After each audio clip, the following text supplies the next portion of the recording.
পরিকল্পনা মতোই এবার পুরোপুরি বদলে যাচ্ছে উচ্চ মাধ্যমিকের সিলেবাস। একাদশ এবং দ্বাদশ শ্রেণীর সিলেবাস বদলানোর ক্ষেত্রে অনুমোদন দিল বিকাশ ভবন। চলতি বছরে যারা একাদশ শ্রেণীর পাঠ শুরু করবে তাদের নতুন সিলেবাস অনুযায়ী পড়াশোনা করতে হবে।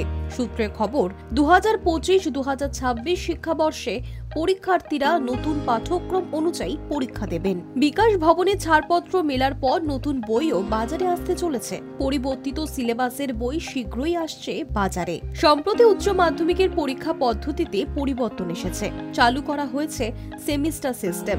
এখনো পর্যন্ত আনুষ্ঠানিকভাবে সিলেবাস পরিবর্তনের কথা ঘোষণা করা হয়নি। প্রায় 12 বছর আগে উচ্চ মাধ্যমিকের সিলেবাসে বেশ কিছু পরিবর্তন এনেছিল উচ্চ মাধ্যমিক শিক্ষা পর্ষদ।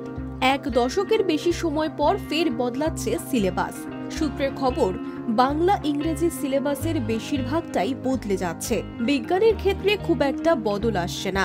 জানা গিয়েছে ইতিহাসের সিলেবাস আরো আধুনিক করা হচ্ছে। শিক্ষাবিদদের পরামর্শ নিয়ে পাঠ্যক্রম থেকে বাদ যাচ্ছে প্রাচীন ইতিহাসের একটা বড় অংশ। স্বাধীনতা পরবর্তী ঘটনাক্রমের উপর জোর দেওয়া হচ্ছে। একেবারেই সাম্প্রতিক ঘটনারও উল্লেখ থাকবে বলে সূত্রের খবর। যেমন ভারতে হওয়া G20 সম্মেলনের কথাও উল্লেখ থাকতে পারে সেখানে। বাংলা এবং ইংরেজির প্রায় সব পদ্য এবং গদ্য পরিবর্তন করা হচ্ছে। এছাড়া বাণিজ্য বিভাগে বা কমার্সে আধুনিক বিষয়ের উপর জোর দেওয়া হচ্ছে, যেমন GST থাকতে পারে পাঠ্যক্রমে। বিজ্ঞানের সিলেবাসে খুব একটা পরিবর্তন হয়নি। চলতি মাসে আনুষ্ঠানিকভাবে জানানো হবে নতুন সিলেবাস। অর্থাৎ 2 বছরে 4 বার পরীক্ষা হবে। 2 সেমিস্টারের প্রাপ্ত নম্বর গড় করে প্রকাশ করা হবে ফলাফল। Hi news network.